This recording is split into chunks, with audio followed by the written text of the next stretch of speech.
네, 안녕하십니까. 3주차 2강 두 번째 수업을 시작하도록 하겠습니다. 어, 제가 두 번째 수업하기 바로 전에 교수 학습 지원 시스템에 요 자유 게시판에 공지를 하나 더 남겼는데요. 공지글은 뭐냐면 여러분들이 아주 관심 많을 것 같습니다. 어쨌든 이 취업에 관심들이 많으시잖아요. 그리고 지금 이번 학기가 아마 마지막 학기인 분도 있으실 것 같아서 그런 분들을 위해서 이렇게 취업 소식 하나 알려드리고 수업 시작하겠습니다. 이 2020년 상반기 삼성 기회균등 특별 채용 대상자를 모집하고 있다고 합니다. 이 삼성 인력개발원에서 어려운 환경을 극복하고 성실히 그리고 이렇게 긍정적으로 생활하는 대학생들을 위해서 기회균등 특별 채용을 진행하고 있고요. 이 특별 채용은 저도 또 대기업 출신이긴 하지만 아무래도 이제 일반 채용보다는 경쟁률이라든지 또 이 허들이 조금 낮습니다. 그래서 만약에 자격이 되신다면 많은 분들이 모두 다 한번 지원을 해보시길 그렇게 바라겠고요. 학교에서 추천된 이후에 삼성에 나중에는 뭐 일반 채용과 동일하게 진행되긴 하지만 그래도 어쨌든 이 보통 우리가 저도 평가할 때 가점이 부여가 됩니다. 그래서 추가 이 감점이 아니고 가점, 가. 그래서 이 가점이 부여가 돼서 훨씬 더 아무래도 채용할 수 있는 확률이 조금 더 높아질 수 있습니다. 그래서 추천위는 뭐 우리 계대 전체를 통틀어서 뭐 9명 미만이니까 10명 미만이니까 어쨌든 많은 분들 우리 사회적 기업과 적정 기술을 듣는 이번 이 마지막 학기인 학생이 많이 채용이 됐으면 저도 좋겠고요. 물론 사회적 기업에 채용되면 좋겠죠. 그렇지만 여러분들이 혹시 기회가 되면 이 삼성도 혹시 삼성 안에서도 이 CSR 파트도 또 갈 수 있고요, 그죠? 사회적 기업과 적정 기술 수업을 듣고 지원했습니다. 이렇게 해서 뭐 면접 때 그렇게 하셔도 아주 좋을 것 같습니다. 어쨌든 요 자격 요건이 요 요 세 가지를 모두 충족해야 된다고 하고요. 한번 잘 보셔서 자격이 본인이 충족되는지 또 안 된다면 지금 뭐 3학년이나 사실 취업을 희망하는 그러니까 이게 창업 교양 과목이긴 하나 뭐 처음부터 사실 창업을 하기에는 무리가 있을 수도 있어요. 그러니까 대학 다니실 때 이 창업에 대한 뭐 창업 동아리나 아이디어나 뭐 이 사회적 기업과 적정 기술 안에 이 수업 내에서도 어떤 사회적 문제를 해결할 수 있는 방법이 있을까? 그 문제를 비즈니스적으로 사업적으로 풀 수는 없을까? 뭐 이런 고민을 하다 보면 그게 이제 창업과 자연스럽게 연결되거든요. 근데 이런 학습이 중요한 게 뭐냐면 취업을 해서도 중요합니다. 왜냐하면 회사 논리도 똑같거든요. 회사에서 나오는 제품이 소비자가 필요로 하는 이 소비자가 필요로 하는 이 제품 중에 머스트헤브냐, 뭐 나이스트헤브냐, 뭐 있어서 좋은 거냐, 뭐 이런 정도의 어떤 차이니까 다 그런 논리거든요. 여러분도 필요해서 어떤 물건을 구매하잖아요. 그것처럼 기업에 들어가도 시키는 일만 하는 게 아니라 본인 스스로가 생각을 하고 이 일을 왜 해야 되는지에 대한 근본적인 어떤 접근 방법이 가능합니다. 그래서 회사에 들어갔을 때도 상당히 큰 퍼포먼스가 나옵니다. 그래서 창업에 관련되어 있는 경험은 반드시 필요하고요. 지금 현재 이 요건에 해당되지 않다 하더라도 삼성에서는 주로 이런 부분들을 많이 보거든요. OP 테스트. 그래서 지금 만약에 그 대학교 이 취업을 먼저 하고 난 다음에 그래서 사회적 경험을 한 5년에서 한 10년 사이에 창업을 하면 훨씬 더 성공할 수 있는 확률이 높습니다. 그러니까 뭐 바로 뭐 대학 졸업하자마자 창업을 하라고 뭐 등 떠밀지는 않습니다. 누구도. 왜냐하면 이 창업이 그렇게 사실은 좋아 보긴 하나 또 어려운 길이기도 하거든요. 그렇지만 충분히 그 가시밭길을 지났을 때의 어떤 그 과실은 크고 달달하는 거. 그것처럼 이렇게 취업을 먼저 만약에 고민하시는 분들에게는 이런 부분들을 준비를 하셔라 라는 말씀을 드리고요. 지원 방법은 다 기재를 했습니다. 지원하실 때 제가 소개했다라고 하시면 더 좋겠지만 뭐 그렇지 않아도 괜찮습니다. 많은 분들이 취업을 하는 게 더 좋으니까요. 그리고 지원 기간은 4월 7일 다음 주 화요일까지네요. 그래서 다음 주 화요일까지 지원해서 늦지 않도록 하시기 바랍니다. 제출 서류는 뭐 재학 증명, 어학 증명, 교육인 등 특별 대상자 증명 이렇게 하고 지도교수. 만약에 지도교수에 추천 받기 하시면 저한테 오세요. 제가 추천서를 써드리도록 하겠습니다. 그리고 전형 일정은 이렇게 해서 직무 합성평가 4월, 뭐 적성검사 5월 이렇게 해서 입사는 7, 8월 중에 그렇게 한다고 합니다. 많은 분들이 지원을 하셔서 좋은 결과 얻으시길 바라겠습니다. 이렇게 해서 또 하나 공지사항을 말씀드렸고 아까 수업에 이어서 또 수업을 드리도록 하겠습니다. 조금 전 3-2강의 첫 번째 수업 내용 다 기억하시죠? 일반 기업이 영위하는 것은 영리와 수익사, 그리고 사회적 기업이 영위하는 것은 공적인 이익. 그러니까 공리가 그 중국 영화 배우의 이름 중에 공리라고 있습니다. 저도 좋아하는 배우였는데 어쨌든 그 공리가 아니라 공적인 이익을 이제 공리라고 제가 썼습니다. 라임을 맞추기 위해서. 그리고 이 사회적 사업 본 거죠. 자, 그러면 다음에 이어서 우리가 보통 영리냐 비영리냐고 하잖아요. 그러니까 영리라 하면 이익을 추구하는 바라고 이런 부분들이니까 그러니까 영리를 목적으로 하는 수익을 목적으로 하는 그런 조직 형태이냐 비영리 조직이냐에 따라서 크게 사회적 기업의 조직 형태를 크게 두 개의 카테고리로 나눌 수가 있습니다. 영리냐 또 비영리냐.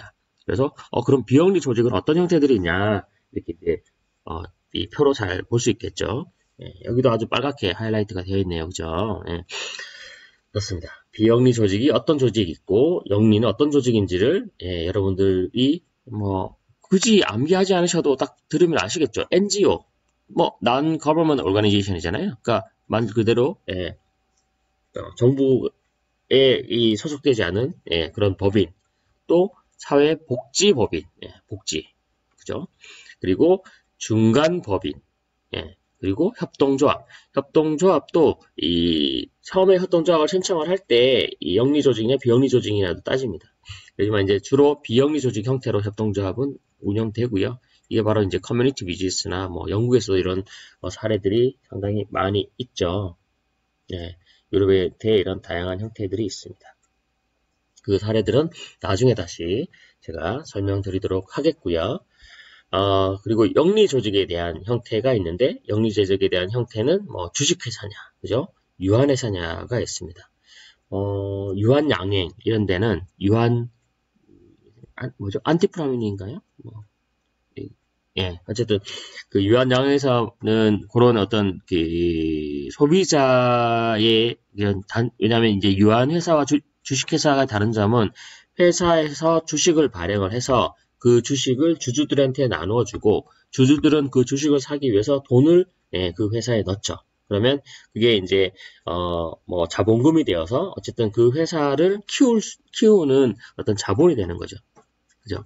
근데 이제 유한회사는 이런 주식을 발행하지 않고 어떤 한정적인 부분들에 있어서의 그 회사에서 직접 그 경영자나 오너가 그러니까 무한하지 않은 유한적인 부분들에까지 내가 책임을 지는 그런 걸 이제 유한회사라고 합니다. 이것처럼 주식회사냐 유한회사냐 나누고 거기에 사회지향력, 앞서 이야기했던 것처럼 소셜벤처, 그죠? 소셜벤처 사업, 뭐 이런 부분들을 다 이제 우리가 사회지향력 기업이라고 하고 또 하나 다른 쪽에 있어서는 일반 기업이 사회적 책임 경영에 의한 사회적 사업을 하는 이게 바로 이제 CSR이라고 해서 그죠? Corporate Social Responsibility라고 제가 말씀을 드렸죠. 이 소셜 사업이냐라는 거를 의미합니다. 그리고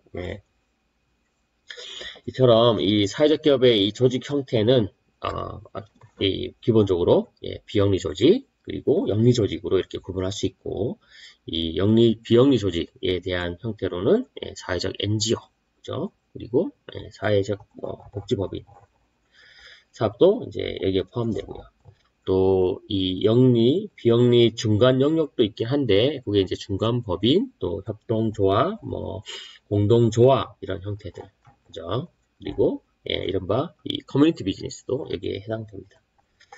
뭐 영리 조직의 형태로는 다시 거듭 중요하니까 설명을 드리면 회사 조직 형태에 의해서 운영되는 것을 뭐 사회적 지향 기업이라고 하고 소셜 오리엔티드 컴퍼니, 그죠? 그리고 뭐 미션 베이스드 컴퍼니, 뭐 소셜리 뭐 리스폰시블 비즈니스 뭐 이런 식으로도 부르고, 네, 이런 주식회사, 유한회사에 의해 운영되는 이른바 소셜 벤처, 뭐 앞서 말씀드렸던 것처럼 대기업에서 이런 소셜 벤처를 많이 모집하고 있다고 했죠. 예, 가리킨 바입니다. 또 나가서 이제 일반 기업에서 사회적 과제를 해결하기 위해서는 이런 뭐 CSR 형태의 사업도 영리 조직에 포함되는 거죠.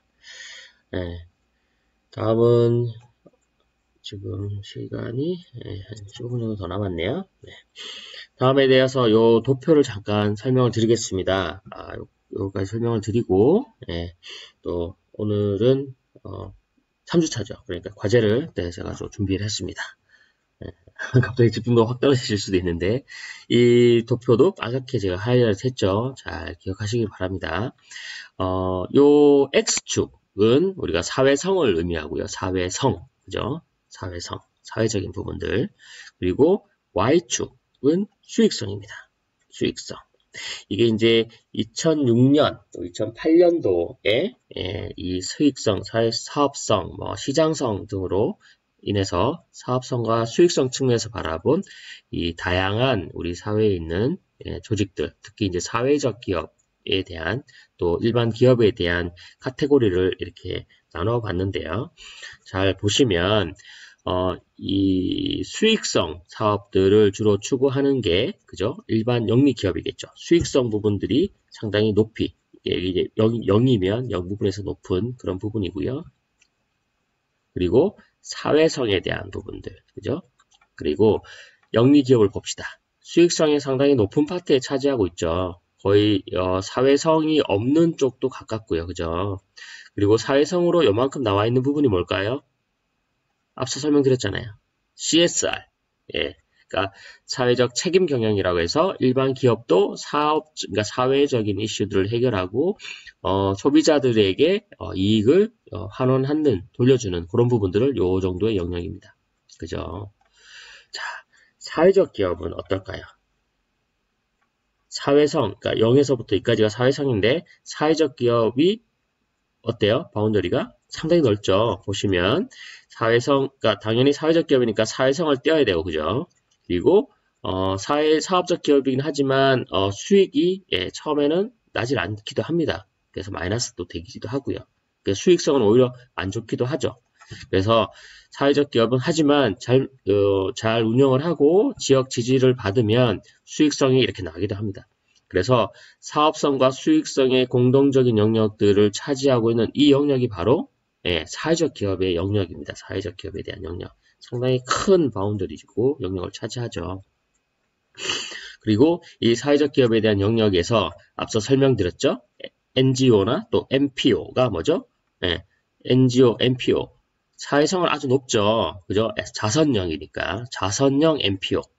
그러니까 수익을 전혀 하지 않고 사람들이 어떤 뭐 헌금이나 또 이런 뭐 기부금을 통해서 운영하는 자선형 NPO는 수익적인 부분은 전혀 없습니다. 그죠? 아래죠. 수익적은 0 아래고 그 기부금을 통해서 운영되니까. 하지만 사회적인 부분들은 상당히 제일 높은 부분들을 차지하죠.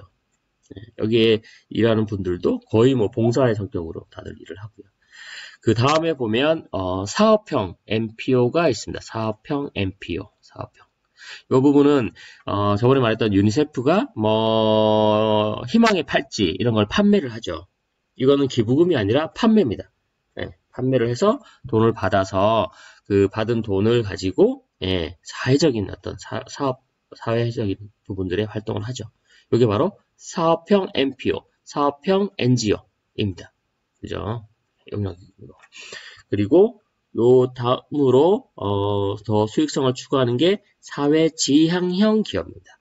그러니까 이제 사회적 이슈들을 더 많이 해결하고 사업형 NPO는 어쨌든 수익에 대한 부분들을 다시 이제 원조를 하거나 이런 복지에 대한 부분들을 활용하지만 사회지향형 기업은 저번에 말씀드렸던 사회적 기업의 가장 많은 범주에 속하면서 그죠? 가장 많은 포션을 차지하죠. 사회적 기업 안에 그러면서 그러니까 이제 지난 시간에 이야기했던 사회적 기업의 충분 요건인 이 사업성이 있냐 없냐, 사회성이 있냐 없냐, 혁신성이 있냐 없냐를 제일 많이 따지겠죠. 그래서 사회 지향형 기업은 이런 혁신적인 어떤 솔루션을 가지고 수익을 추구하면서 또한 이 사회적인 어떤 문제도 해결하는 사회성도 띠고 있는 거죠. 그리고 여기에 다 포함 이렇게 바운드를 거치고 있는 중간 조직도 있습니다. 예. 그러니까 뭐 수익적인 부분들도 있으면서 그죠? 사업적인 부분들도 해결하면서 그래서 보통 우리가 예비 사회적 기업이라고 해서 사회적 기업으로 바로 선정되기 전에 예비사 사회적 기업이 있거든요. 그러니까 예비로 이 기업이 과연 사회적 기업인지 아닌지를 판단하는 유예 조건을 두는 그런 부분들입니다. 그래서 그런 중간 조직도 있고요. 그렇게 크게 보면 수익성과 그러니까 X축의 사회성과 Y축의 수익성을 기준으로 해서 사회적 기업이 차지하는 파트가 어딘지 그죠? 그리고 중간 조직과 또 영리 조직 그리고 일반 기업, 영리 기업, 사회적 지향 기업, 사업형 MPO 그리고 자선형 MPO 이렇게 5가지 기업의 형태들이 있겠죠. 그래서 총 6개의 어떤 기업들에 대한 내용들을 내용들과 이 도표상에서 어디에 이 그림 X축과 Y축의 이 표상에서 어디에 위치하는지 잘 기억하시기 바라겠습니다. 그럼 우리가 많이들 이야기 드렸던 Non-Government Organization이라는 이 NGO의 어떤 기본 조건과 요건을 한번 보겠습니다. NGO는 말 그대로 3대 기본 조건이 있는데요. 제가 3자를 좋아합니다. 첫 번째, 자원봉사적 결사체여야 됩니다. 자발적으로 참여하고 정부로부터 독립적이어야 되죠. 그렇기 때문에 Non-Government Organization이라고 우리가 이야기를 하고요. 두 번째는 중요한 조건이죠. 사회적 미션을 해결해야 됩니다. 그래서 NGO가 뭐 저변 국가나 아프리카나 뭐 난민 뭐 이런 쪽을 많이 지원하고 돕죠. 또한 만약에 이 NGO가 수익이 발생을 하면 그 수익은 배분하지 않습니다. 그래서 수익 비배분의 원칙이 이 3대 NGO의 기본 조건입니다. 주식회사, 우리가 일반 기업은 어떤가요? 기업이 수익이 발생을 하면 그 수익은 반드시 주주들에게 배당으로 줘야 되죠. 근데 우리나라 경우엔 그 배당이 상당히 작죠. 미국 같은 경우에는 그런 주식회사가 이 주주들에게 주는 배당이 상당히 크거든요. 그래서 주식 투자를 할 때에 있어서도 단순하게 주식을 샀을 때와 팔았을 때의 차익만 보는 게 아니라 주식을 갖고 있으면서 매년 수익이 발생했을 때 나에게 돌아오는 배당 이런 것들도 그 투자의 큰 메리트로 보고 투자를 할 때 있어서 고려해야 되는 조건이었는데 사실 우리나라는 조금 이 주식시장이 비정상적이어서 그래서 이제 좀 그렇습니다. 어쨌든 거기에 관심 있으신 분들은 저한테 따로 나중에 또 대면 강의 때 찾아오시면 제가 설명을 드리도록 하겠습니다. 제가 주식을 한 20년 했죠. 맞습니다. 자, 그리고 이 NGO의 활동 패턴을 보도록 하겠습니다. 이 NGO의 활동 패턴을 보면 전통적인 자선형 NGO냐, 그리고 감시 비판형 NGO냐, 또 사업형 NGO냐, 이렇게 또 3가지로 카테고리로 나눌 수가 있고요. 요 부분들은 설명을 또 일일이 들으면 시간이 많이 갈 것 같아서 여러분들이 또 여기 딱 뜨자마자 아마 집중도가 확 떨어질 것 같네요. 그래서 어쨌든 요 NGO의 3대 요건까지를 일단 3대 기본 요건까지를 기억하시고 왜냐하면 이 3가지가 사실 상당히 중요한 부분이거든요. 그래서 일반 기업과 사회적 기업이 차지하는 부분들이 어디고 왜 이 사회적 기업이 탄생했는지에 대한 이 도표와 그리고 비영리와 영리 조직의 이 도표 그리고 이 사회성과 수익성 관점에서 본 다양한 조직 위치에 대한 설정 부분들 그리고 NGO의 3대 기본 요건 이것만 다 여러분들이 기억하시는 것도 상당히 무리수가 있을 것 같으니까 이번 주 3-2강에는 3-2강은 이렇게 일단은 강의는 이것으로 일단은 마치고요. 제가 이제 과제를 말씀을 드렸잖아요. 예, 과제에 대해서 잠깐 설명을 드리겠습니다. 사실 무하마드 유누스라고 해서 2006년도에 노벨 평화상을 수상하신 분입니다. 이분은 이제 방글라데시 출신으로 방글라데시에서 학교를 다니고 그리고 난 다음에 미국에서 이제 유학을 했죠. 그래서 미국 이 벤터빌트대에서 경제학 박사를 따고 난 다음에 다시 모국인 방글라데시로 돌아갔죠. 그런데 이 아주 못 살고 힘들어하는 방글라데시 아주 저변 국가니까 그래서 이분이 그 어려운 환경에 있는 사람들을 이제 환경을 조사를 하다 보니까 사실 대출이라는 게 참 아이러니한 거죠. 은행의 대출이라는 게. 왜냐하면 은행의 대출을 필요로 하는 사람들은 사실 어때요? 가난한 사람들이죠. 그러니까 돈이 없는 사람들이 은행에 가서 돈을 빌려야 되잖아요. 그런데 은행의 대출 시스템은 어때요? 담보를 요구를 하거나 또 이 신용도가 높은 사람들. 그러니까 신용도가 높다는 거는 돈이 어느 정도 있기 때문에 지불 능력이 있고 하는 사람들이 아무래도 신용도가 높겠죠. 그런 사람들에게만 대출을 해주는 거예요. 그게 웃긴 거죠. 돈이 정말 필요한 사람들은 가난한 사람들인데, 은행에서는 뭐 땅이 있고 집이 있고 뭐 신용이 좋은 사람들한테만 대출을 해주는 거예요. 그러다 보니 이 정말 가난한 사람들은 일반 은행에서 대출을 못하니까 고리에, 그러니까 그 이자가 높은 2금융, 3금융 이런 데서 돈을 빌려서 더 그 이자가 또 이자를 낳고 해서 이 어렵게 사는 부분들을 보고 이러면 안 되겠다라고 해서 소액대출 은행을 만듭니다. 그게 바로 이 무하마드에서 만든 그라민뱅크라는 거죠. 그라민은행. 그래서 이 무하마드 유누스가 이 그라민은행을 하면서 이 소액대출은행으로 노벨 평화상을 수상합니다. 엄청난 거죠. 그래서 처음에 27달러로 시작을 해서 2007년 기준 물론 좀 더 컸죠. 그리고 우리나라에서도 이 소액 대출에 대한 시스템을 도입을 했어요. 그래서 소액 대출 하는데 조금은 이때 당시의 형식과 다릅니다. 그래서 엄청 큰 은행으로도 성장했지만 많은 사람들의 어떤 공리를 추구했다라고 해서 평화 수상을 했습니다. 그래서 요즘은 그렇잖아요. 예전에는 백문이 불여일견이라고 해서 10번 듣는 것보다는 한 번 보는 게 낫다고 했는데 요즘은 백문이 불여일동이라. 그래서 100번 듣는 것보다 100견이 불여일동이라. 100번 보는 것보다 한 번 동영상 보는 게 낫다 그거잖아요. 그래서 제가 동영상을 여기 준비했습니다. 이 동영상이 한 44분 정도 될 거예요. 네, 44분 정도 됩니다. 요거를 보시고 이 동영상 감상문을 홈페이지 리포트로 OPR 보통 이제 기업에 취직하시면 이런 얘기 마시는데 OPR로 제출해 이러거든요. 뭐냐면 이제 홈페이지 리포트 약자입니다. 홈페이지 리포트로 많이도 요구하지 않습니다. 저도 읽기 힘들어요. 그래서 한 장으로 간략하게 본인이 느꼈던 소감, 감상문을 써서 보내주시기 바랍니다. 이 감상문을 쓰실 때 요령은 보시고 난 다음에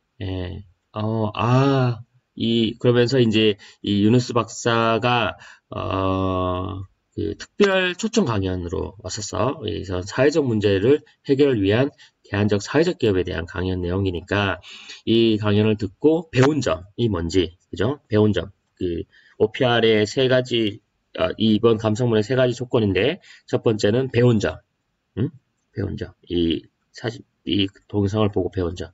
두 번째, 느낀 점.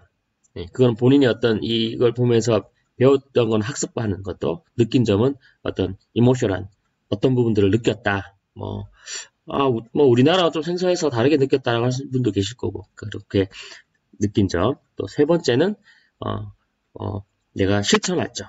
이게 앞으로 이걸 보고 난 다음에 내가 앞으로 어떻게 해야겠다라는 그런 실천할 점. 그래서 배운 점, 느낀 점, 실천할 점, 요 세 가지 포인트로 요약을 해서 OPR을 써서 4월 19일, 원래는 17일이 이제 2주의 기간인데 제가 한 이틀 정도 더 해서 17일 자정 전까지 저에게 제출하시면 됩니다. 이 부분들은 제가 그 과제 거기에 등록해 놓도록 하겠습니다.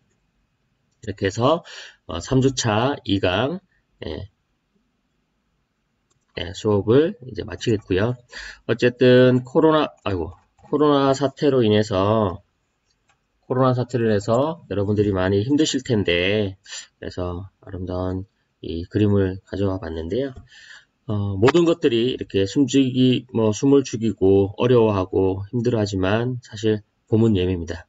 봄은 코로나 때문에 힘들지만 그 어느 때보다도 더 힘차게 치솟아 오르고 있고요. 시간 나시면 물론 사회적 거리두기 때문에 이렇게 꽃구경을 다닌다던가 사람이 밀집 지역에 가서는 안 되시겠지만 거리를 지나치다가 또는 아름다운 꽃을 보고 잠시 여유를 가지고 쳐다볼 수 있는 또 다행히도 다행이라고 해야 되나? 불행 중 다행이라고 해야죠. 불행 중 다행히도 사실 이 미세먼지는 예년과 다르게 좀 나아졌다고 해요. 왜냐하면 이제 중국에서 이 코로나 사태 때문에 생산이나 이런 부분들을 많이 감산을 하고 해서 많은 공장들이 좀 저거 하기로 해서 미세먼지가 예년보다는 조금 나아졌다고 하니까 이 아름다운 봄날 어쨌든 금요일날 강의 들으신 분도 있고 아마 주말에 지금 강의 들으신 분도 계실 텐데 더없이 행복한 그런 주말 되시길 바라면서 저는 다음 주 4주차 1강 때 찾아뵙도록 하겠습니다. 경청해 주셔서 감사하고요. 행복한 하루 또 행복한 주말 되십시오. 저는 다음 주에 뵙겠습니다. 감사합니다.